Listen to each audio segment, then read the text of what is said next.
To take me to this record shop on Mount Vernon Street called the Roxy. It's right across the street from a supermarket. My mother used to buy all kinds of albums. My mother loved all genres of music, jazz, gospel, whatever, country. My mother had my ear on all genres of music. So they used to have pictures on the back of the albums during those days. And I used to look at those pictures and see all those studio pictures with all the musicians in the studio and the conductor and all those microphones. And I used to sit, this is no joke, I used to be in study hall dreaming about being in the studio. Now, I was an average student, but I used to dream about what I was doing. And that dream came true because that's what I wanted to do. I didn't want to do anything else. My mind, even though I had jobs, all my jobs was working in the kitchen. I worked at Cooper Hospital. I worked at nursing homes for about 7 or 8 years. So I was accustomed to working hard. My father was a great provider. I seen him take care of his family, and I inherited some of his work ethic. And it takes hard work to become successful, especially in the music business. It's easily to get derailed. So I didn't let that happen, but I said, well, let me write songs. So I was living with my mother-in-law Mabel. I was married. I lived with my mother-in-law Mabel. She had a piano in her house, and that's where I wrote my first hit with Patty and the Emmys. Okay, then I moved to Fairview. Then I met a group called the Ebonies. With Booty Tootin', Beasley. What a great group.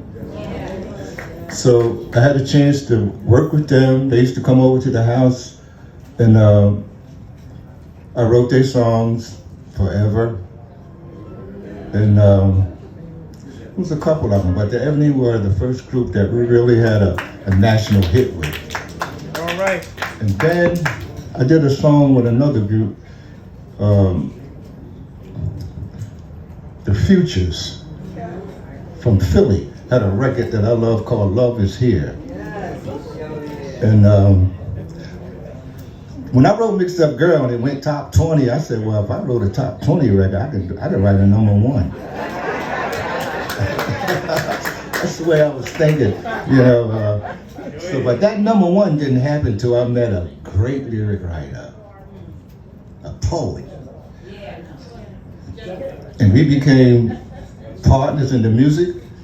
And Kenny Gamble, one of the greatest record producers, lyric writers. I'm the music man, Gamble's the lyric writer. So, when me and Gamble sit down and write songs, it was something to really see. I wish we could have filmed it.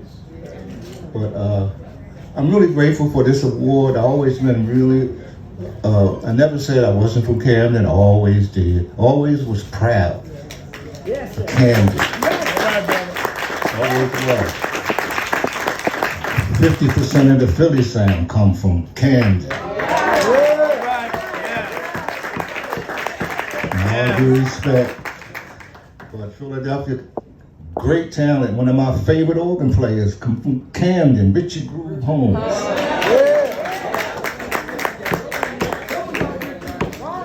And another guy was in that Donna Flo's group, Buster Williams. Great talent. You know, we had talent shows in Sumner School. I mean, Camden was just on fire with music. I played the drums in Hatch, the dance band.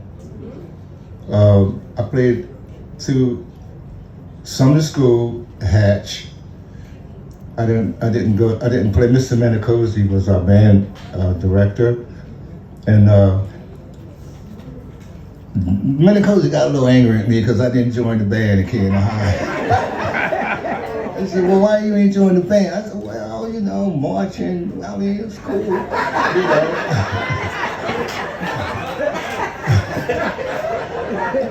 But I love the band. My mother got angry with me too, you know. I had my mind on studio. I wanted to work in the studio, and I spent time at the piano. Let me tell you something. If you really want to get good at something, do it every day. Find a passion. You do it every day, you'll get great at it. So that's what I experienced, and I'm grateful for the honor. I mean, I'm sincerely grateful, and if it wasn't for my wife Regina, she made things possible for me.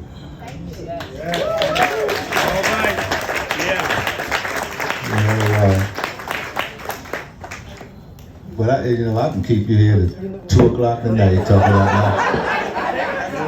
about stories. I got great stories. In fact, one of the characters that came from one of me and Gavel's songs came from Camden, me and Mrs. Jones. But I ain't gonna tell you.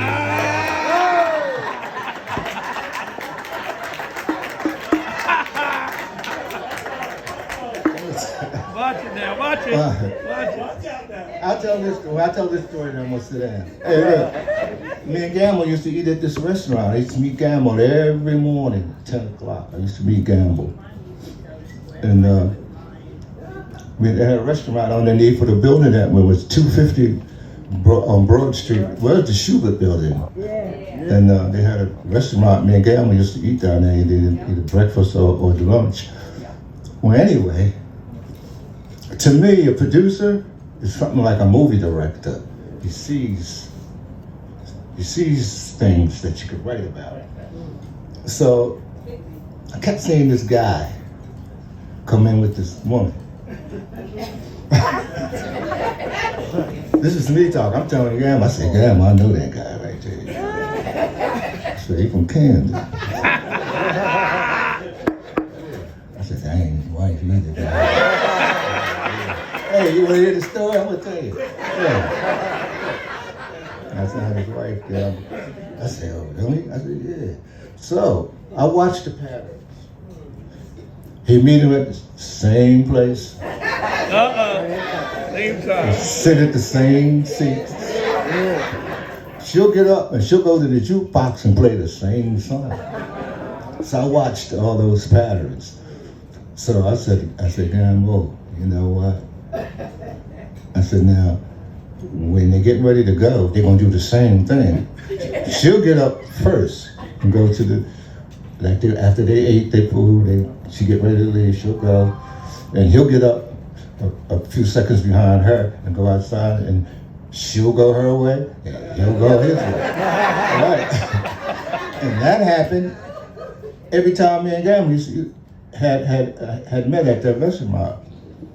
So I said, yeah. I said, okay, let's write about it. So we goes upstairs. And Gamble wrote the hell out that story. Because that's exactly the way it was. And said, well, how y'all come up with that name? So I called Gamble up. I said, Gamble, man, what kind of name can we give these characters? I said, okay. I said, well, Gamble got a telephone book. And we go down all the names. 2 syllables didn't fit the melody. It had to have a 1-syllable word. But to me, that J had power to it. Like Jesus. Come on, brother. Jones was the name that we picked. And it fit perfectly. And that J had power in it, and we couldn't pick a better artist to sing it. And Billy Paul, that record sold so many copies it scared me. But that's the way it was. And one more song, I think.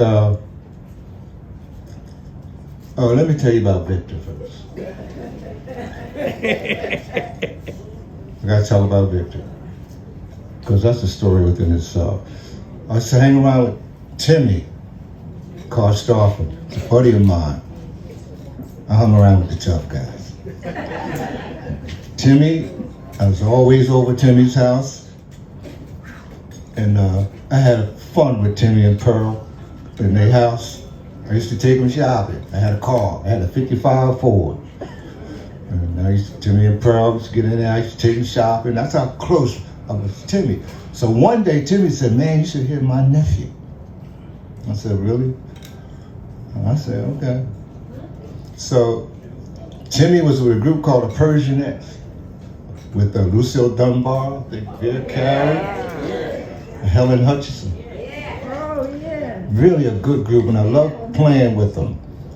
So I said, "Oh, really?" So we was wanting to rehearse this day, and we didn't have no player to play. I didn't have a piano, but Victor's mother did, Flora. Flora, and nobody played that piano but me. So we went down to Flora's house, and we all started to rehearse. And I used to love to hear Timmy sing, and I think they were singing a song. Timmy was singing a song called "What I Say" by Ray Charles, and I was playing it for Timmy. And I seen this little young kid standing against the wall, just looking at me. And it was a preteen, little guy. So Timmy said, "That's Victor." I said, "Yeah, you play?" I said, "Yeah."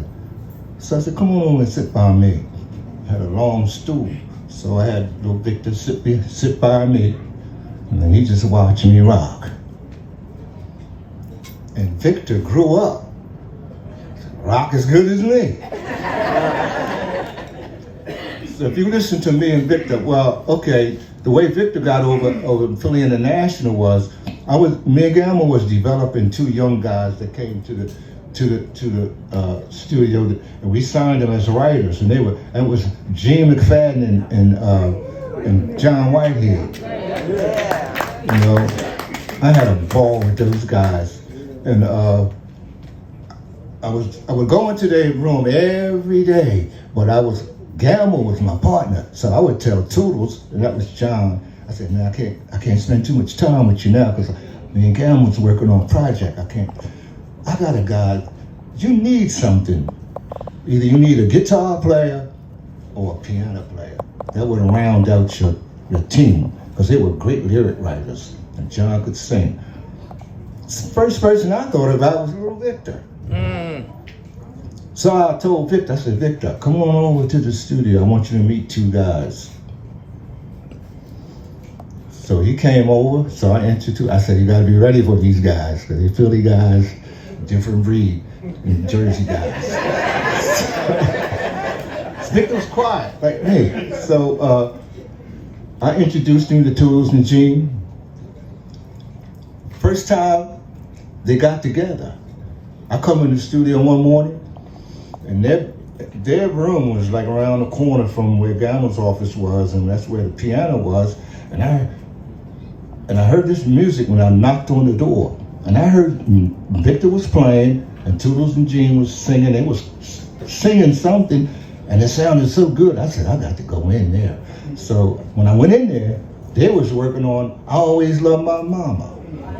Wow. So I said, "Man, that sounds great." I said, "I got to get on that." So, right. So I told Vic, I said, "Vic, slide over a little bit."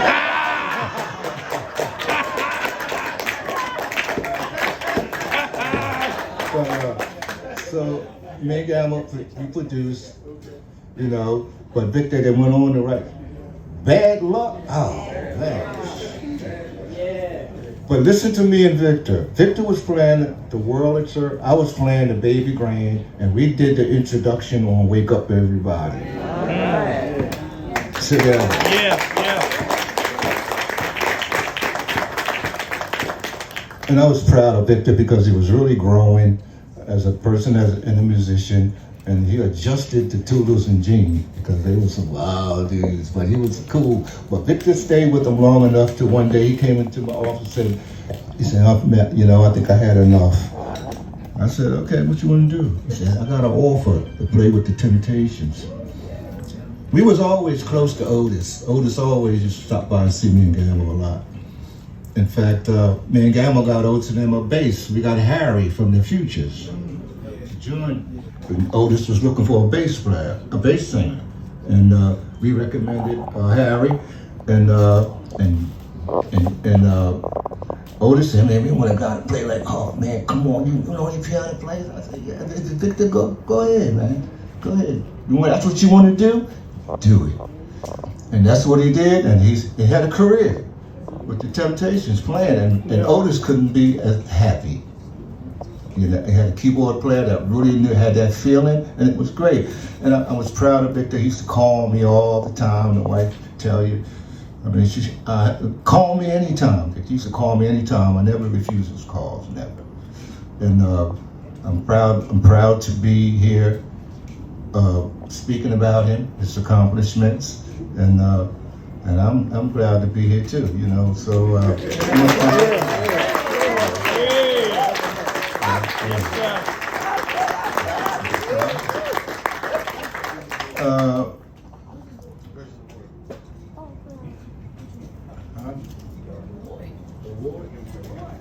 We got an award for you too. Got an award? Okay. We got a replica. No. We got a replica for you as well, Mr. Leon.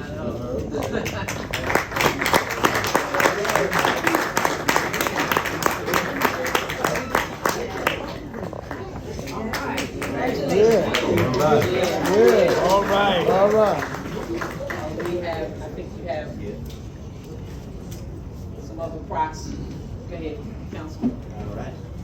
So, ladies and gentlemen, also on behalf of our U.S. Representative Congressman Donald Norcross, we have a proclamation.